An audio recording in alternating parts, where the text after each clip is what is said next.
Voilà, chers frères et sœurs, soyez abondamment bénis. Que la grâce de notre Seigneur soit avec vous. Nous sommes aujourd'hui dans une nouvelle capsule de questions-réponses. Et dans cette capsule, nous allons répondre à une question vraiment très importante que souvent beaucoup de chrétiens se posent et ils n'ont pas vraiment la bonne réponse. OK? La question à laquelle nous allons répondre, c'est la question du salut par la foi ou du salut par les œuvres. Est-ce que nous sommes sauvés par la foi ou est-ce que nous sommes sauvés par les œuvres? Voilà la question à laquelle nous allons répondre. Le salut s'obtient-il par la foi ou le salut s'obtient aussi par les œuvres? Ou bien le salut s'obtient par la foi plus les œuvres? Voilà. C'est une question à laquelle beaucoup de chrétiens vont très vite vous répondre en vous disant que non, nous sommes sauvés par la foi, sans les œuvres. Parce que la Bible dit clairement dans Éphésiens chapitre 2, le verset 8, c'est par la grâce que vous êtes sauvés, par le moyen de la foi, et cela ne vient pas de vous, c'est le don de Dieu. Ce n'est point par les œuvres, afin que personne ne se glorifie. Point. Et il s'arrête là. Et ils te disent, oui, mais la Bible est claire. Il n'y a pas de doute ici. La parole de Dieu est claire, est nette. Nous sommes sauvés par la grâce, par le moyen de la foi. Ce n'est point par les œuvres, afin que personne ne se glorifie. Voilà. Vous allez remarquer que dans beaucoup de milieux chrétiens, premièrement, les gens ne lisent pas la Bible sérieusement. Toute leur doctrine et leur croyance est basée sur quelques versets de la Bible. Ils ont du mal à comprendre et à réaliser que toute la vérité ne se trouve pas dans un seul verset. Toute la vérité ne se trouve pas dans un seul chapitre. Toute la vérité ne se trouve pas dans un seul livre de la Bible. Et même souvent, quand ils lisent une vérité en citant quelques versets, ils ne lisent pas tout le texte. Et comme ils ne lisent pas tout le texte dans le même chapitre, ils ne lisent pas les versets avant, ils ne lisent pas les versets après, ils n'ont pas toute la vérité. Ils n'ont qu'une portion de la vérité, ou bien ils n'ont que la moitié de la vérité. C'est pour cela que souvent je le dis et je le répète. Beaucoup de chrétiens vont se réveiller dans l'éternité. Et ils auront le choc de leur vie. Parce qu'ils ne vont pas entrer dans le royaume de Dieu. Et pourquoi ils ne vont pas rentrer dans le royaume de Dieu? Parce que durant toute leur vie chrétienne sur la terre, ils ont vécu leur foi avec des demi-vérités. Ils ont vécu leur vie chrétienne dans l'illusion avec des morceaux de versets. Ils seront choqués. Ils vont se rendre compte qu'ils ont vécu dans l'illusion sur la terre. Amen. Souvent, je ne blâme pas les gens. Parce qu'aujourd'hui, c'est rare. On peut compter les vrais serviteurs de Dieu dans le monde qui sont capables de présenter toute la vérité aux enfants de Dieu. Qui sont capables de vous enseigner tout le conseil de Dieu. En prenant pas une partie de la vérité, mais en vous présentant tous les aspects de la vérité pour que vous puissiez vivre une vie d'équilibre. C'est rare. Vous allez dans beaucoup d'églises, c'est le spectacle. Voilà, le tohu-bohu, le one-man show. Mais les gens ne sont pas enseignés.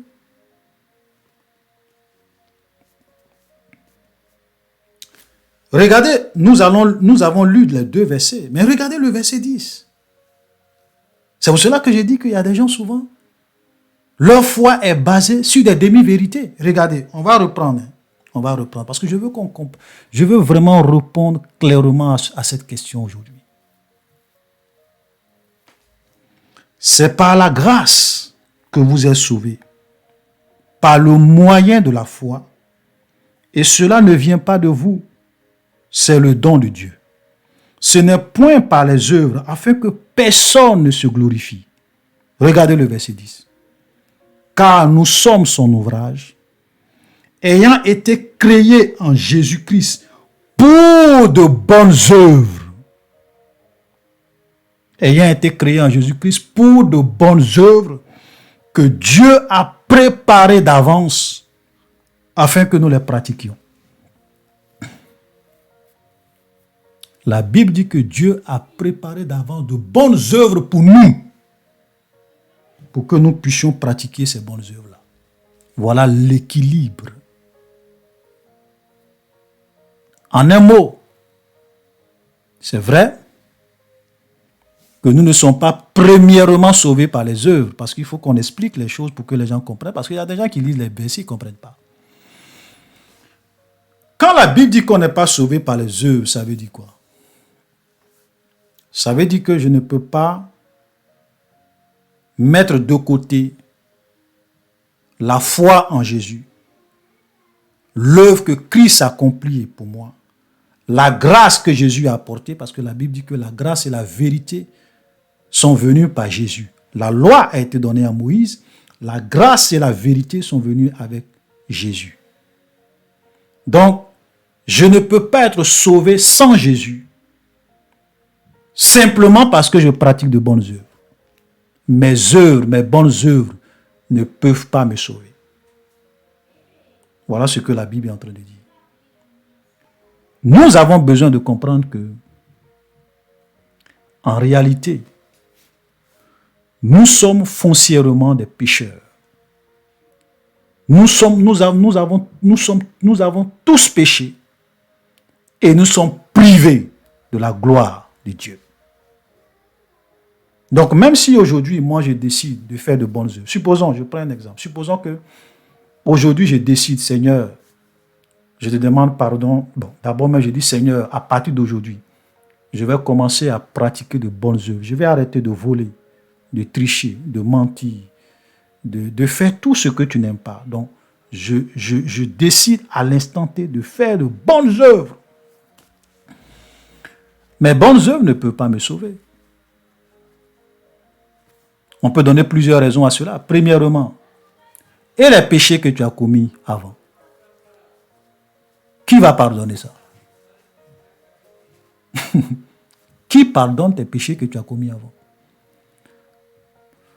Dieu ne va jamais fermer les yeux sur un seul péché qui n'a pas été pardonné. Impossible.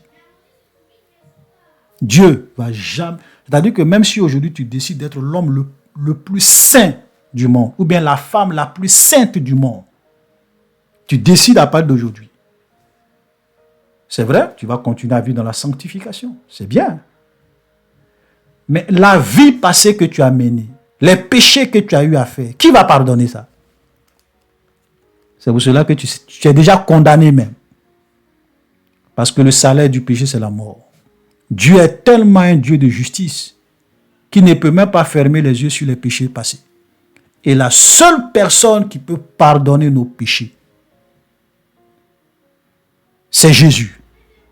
Parce que c'est lui qui est mort à la croix, qui a donné sa vie pour que nous soyons sauvés.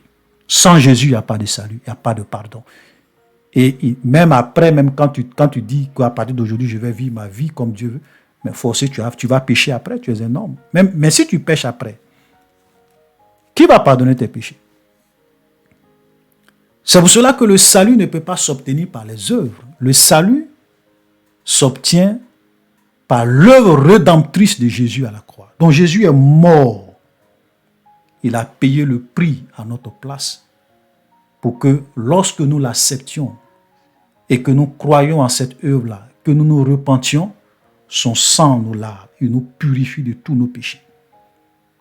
Amen. Donc le salut, c'est en Jésus. L'homme de lui-même, l'homme par ses propres œuvres, il ne peut pas se sauver. C'est impossible. Donc voilà ce que la Bible est en train de nous dire quand ici on te dit qu'on n'est point sauvé par les œuvres. Pour ne pas que personne ne se glorifie, pour ne pas que tu te dis oui, c'est parce que moi-même, par mes propres efforts, sans l'œuvre de Jésus à la croix, moi-même, par mes propres efforts, j'ai mené une vie pieuse, une vie claire, une vie sans péché, dont je me suis sauvé moi-même. Ce n'est pas Jésus qui m'a sauvé, c'est moi-même. La Bible dit que c'est impossible. On ne peut pas être sauvé par ses propres œuvres afin que personne ne se glorifie. Alléluia. Donc, si moi j'accepte Jésus. Écoutez-moi très bien, j'accepte Jésus. Je dis, Seigneur Jésus, je suis un pécheur. Je suis né dans le péché. J'ai grandi dans le péché. Je sais que je ne peux pas me sauver moi-même. Et je crois que tu as accompli l'œuvre. Une œuvre à la croix pour mon salut. Tu es mort pour moi. On m'a enseigné la vérité. Je crois en cette vérité. Je t'accepte aujourd'hui comme mon Seigneur et mon Sauveur. Viens dans mon cœur. Pardonne-moi tous mes péchés. Pardonne-moi toutes mes iniquités. Pardonne-moi tout ce que j'ai fait qui ne t'honore pas. Seigneur, que ton sang me lave et me purifie. Aujourd'hui, je te donne mon cœur. Je te donne ma vie. Viens dans mon cœur. Je t'accepte comme mon Seigneur et mon Sauveur. Tu acceptes Jésus. Si tu meurs quelques minutes après cette repentance sincère, après cette confession sincère, si tu meurs quelques secondes après, tu vas directement au paradis. Tu n'as fait aucune œuvre.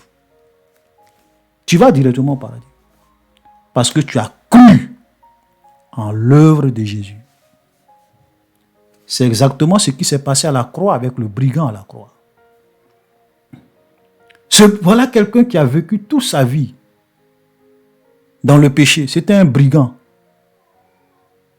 un assassin, un meurtrier même peut-être. On l'a arrêté.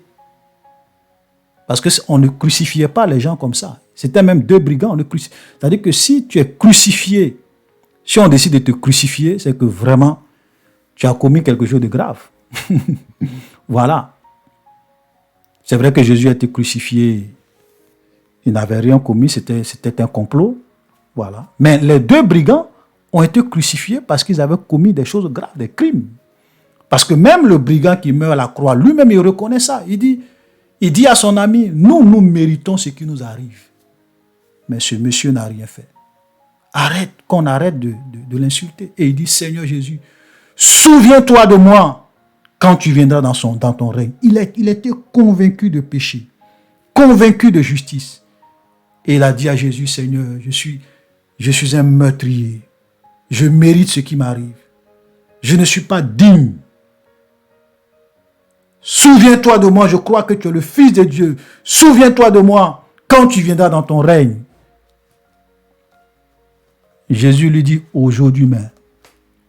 Faut même pas attendre que je revienne. Aujourd'hui même, tu seras avec moi au paradis.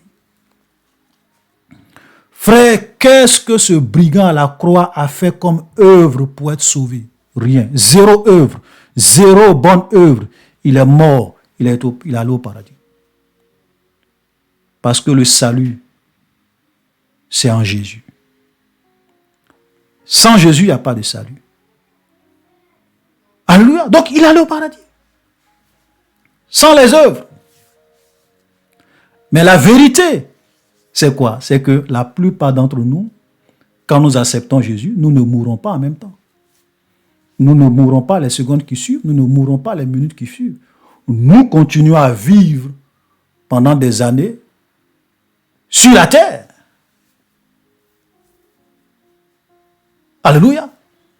Maintenant, quand nous continuons à vivre pendant des années sur la terre, si nous disons que nous avons cru, nous avons la foi, et que nous vivons comme des païens, est-ce que notre foi peut nous sauver?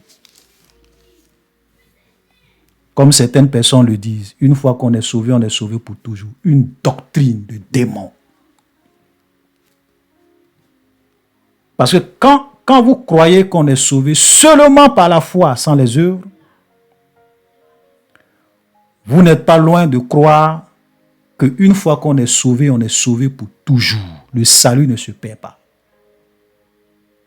Tu n'es pas loin de croire en cette doctrine. Amen. Donc, faisons beaucoup attention. Donc, nous sommes sauvés par la foi, on a expliqué. Sans les œuvres, on a expliqué. Mais est-ce que cela veut dire que parce que nous avons la foi, nous pouvons vivre notre vie comme on veut? Parce que nous avons cru en Jésus, nous n'avons plus le droit de produire des fruits dignes, de porter ou bien de mettre en pratique les bonnes œuvres que Dieu a préparées d'avance pour nous. Et celui qui va très bien répondre à cette question, c'est Jacques. Nous allons lire le livre de Jacques, qui nous donne une réponse claire et sans ambiguïté sur cette question. Alléluia. Jacques chapitre 2, le verset 14. Mes frères, on commence par une question à partir du verset 14. Mes frères, que sert-il à quelqu'un de dire qu'il a la foi s'il n'a pas les œuvres? La foi peut-elle le sauver? Voilà la question que Jacques pose. Très belle question. C'est la question à laquelle nous sommes en train de répondre. Que sert-il à un homme de dire qu'il a la foi sans les œuvres? La foi peut-elle le sauver? Il continue, on va continuer à lire parce que c'est très intéressant la réponse qu'il donne. Si un frère ou une sœur sont nus et manquent de la nourriture de chaque jour, et que l'un d'entre vous leur dise « Allez en paix, chauffez-vous et rassasiez-vous », et que vous ne leur donniez pas ce qui est nécessaire au corps, à quoi cela sert-il? Voilà. Donc quelqu'un vient vous voir et dit qu'il a des problèmes, qu'il a faim, que ça fait 2 jours, 3 jours, qu'il n'a pas mangé. Votre frère, vous le connaissez très bien. Ce n'est pas de l'escroquerie, ce n'est pas un inconnu, c'est un frère que vous connaissez. Et vous avez des moyens, vous avez des sacs de riches chez vous à la maison, vous avez de l'argent, vous pouvez l'aider. Et vous dites non, on va prier. Voilà, et vous priez, vous dites Seigneur, que le Seigneur fait grâce à ce frère dont lui a mangé ceci, cela. Et tu lui dis, bon, il faut partir, on a prié, Dieu va agir. Le passage nous dit, à quoi cela sert-il? Ça ne sert à rien. Tu es un hypocrite. Tu es un hypocrite. Tu peux aider ton frère, tu ne l'aides pas. Et tu dis non, j'ai la foi, Dieu va t'aider, on va prier, Dieu va aider. Allez-y. Tu es un menteur, tu es un hypocrite. Tu lui fermes ton cœur. Et tu dis prions. Même la foi. Et tu dis j'ai la foi, Dieu va t'aider. Même la foi porte des fruits. La foi, c'est aussi l'action. C'est quoi la définition de la foi? Nous allons voir un peu la définition de la foi. Hébreux chapitre 11, la foi. Or, la foi est une ferme assurance des choses qu'on espère. Donc, la foi, c'est aussi une assurance, c'est une croyance. Mais la foi, c'est aussi une démonstration de celle qu'on ne voit pas. Donc, la foi, c'est aussi une démonstration. Ce n'est pas une foi dans la bouche. Les chrétiens pensent que la foi, c'est la foi dans la bouche. Dans le principe de la foi, il y a le fait que tu crois, il y a le fait que tu acceptes, il y a le fait que tu as de l'espérance. Mais il y a aussi une démonstration dans la foi. Tu démontres, tu agis. La foi, ce n'est pas dans la bouche seulement.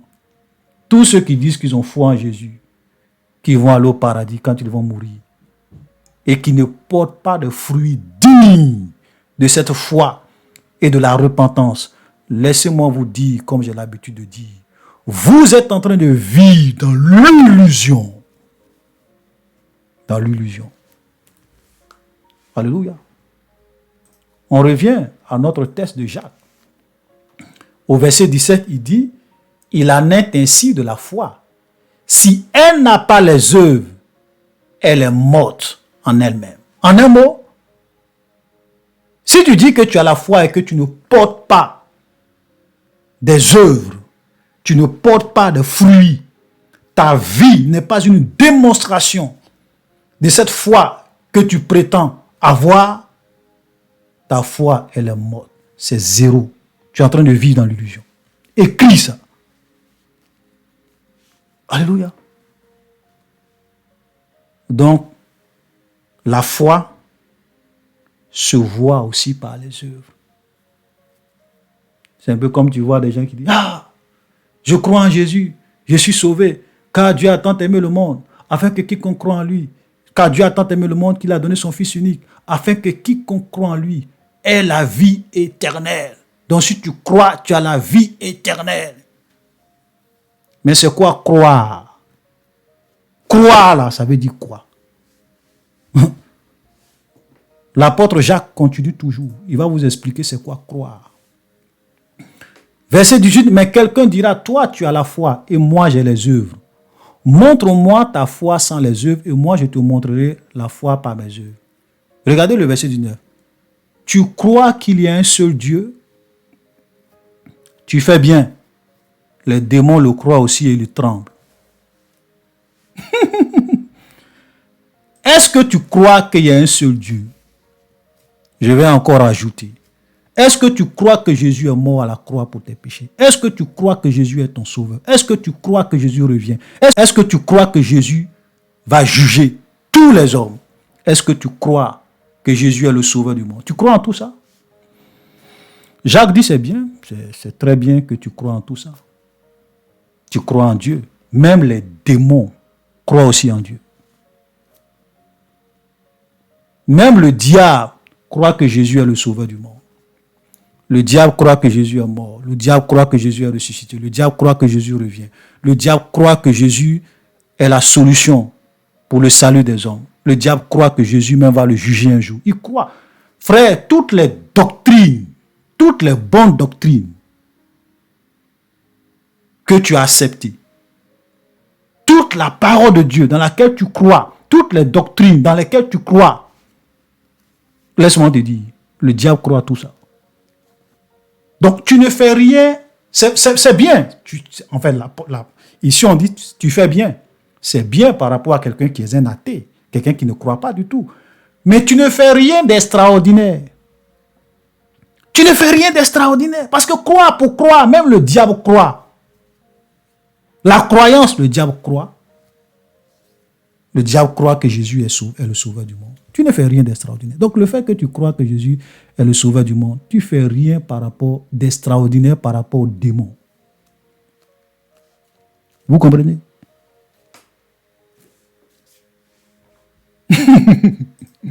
Voilà. Veux-tu savoir, ô homme vain, que la foi sans les œuvres est inutile? La foi sans les œuvres est inutile. Abraham, notre père, ne fut-il pas justifié par les œuvres lorsqu'il offrit son fils Isaac sur l'autel? Tu vois que la foi agissait par ses œuvres et que par les œuvres, la foi fut rendue parfaite. Waouh! La foi d'Abraham, elle agissait. Il y avait des œuvres qu'il portait qui prouvaient que ce monsieur avait vraiment la foi en Dieu.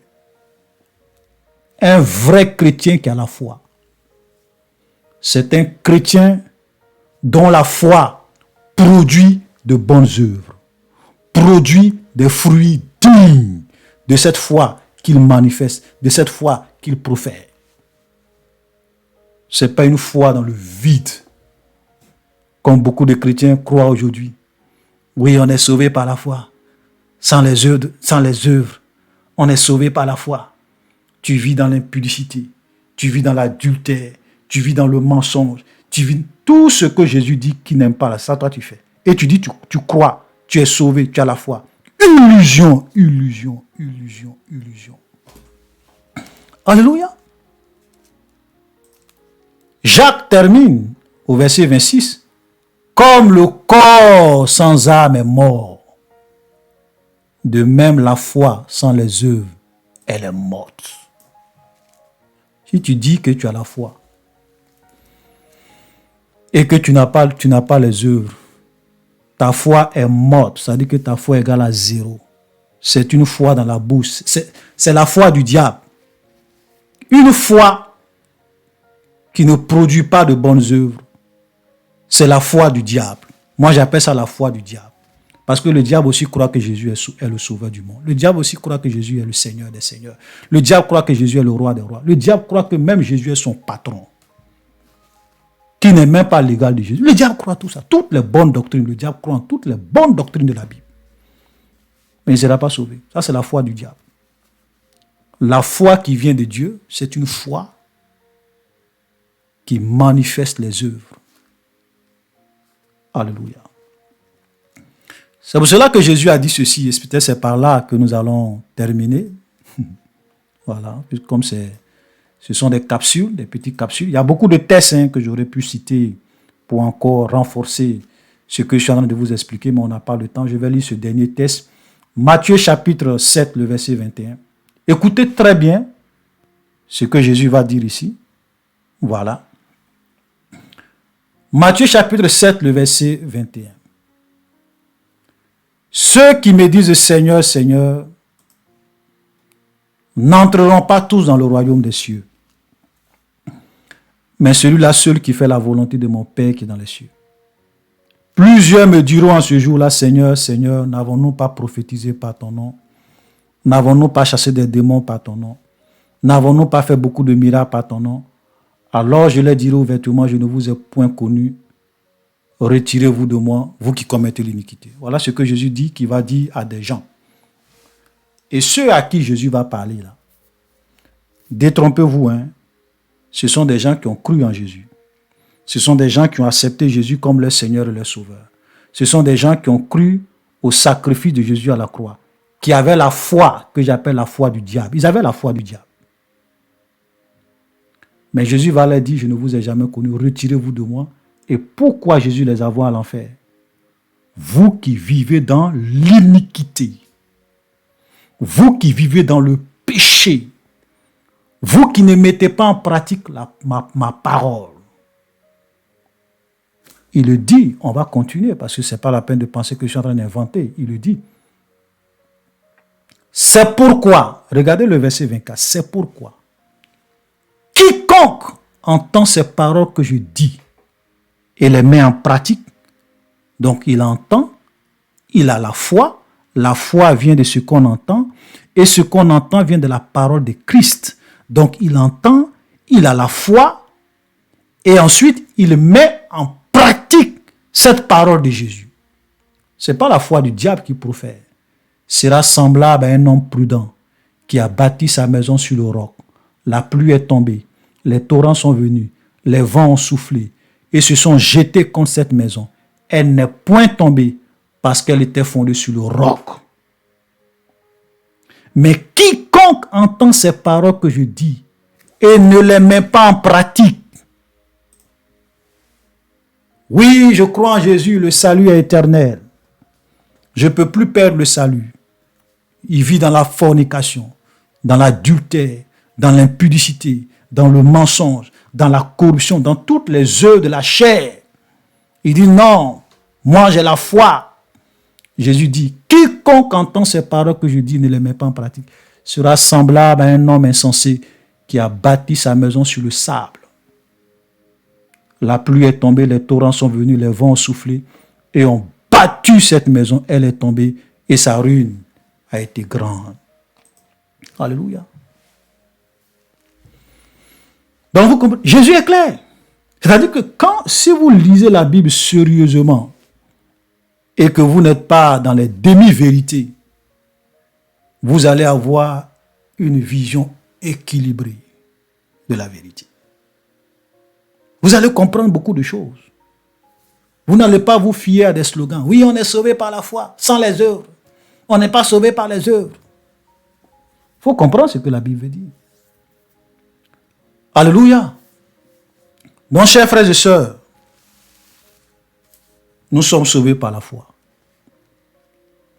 Ça, c'est une vérité. Maintenant, comme lorsque on accepte Jésus, on ne meurt pas en même temps. On continue à vivre. Cette foi que nous avons doit produire des fruits dignes de la repentance. Comme Jésus l'a dit, on reconnaît l'arbre par ses fruits. Quelqu'un qui dit qu'il a foi en Jésus, si c'est une foi vraie, il va porter des fruits dignes de la vérité. Si quelqu'un aussi dit qu'il a la foi, si c'est une fausse foi, il va porter de mauvais fruits. C'est pour cela que vous avez des chrétiens qui vivent comme des païens et qui disent qu'ils sont des chrétiens. Ok. Rendez-vous. Si vous ne vous repentez pas, rendez-vous au jugement dernier. Alléluia. Donc, shalom, chers frères et sœurs. Soyez bénis. À la prochaine.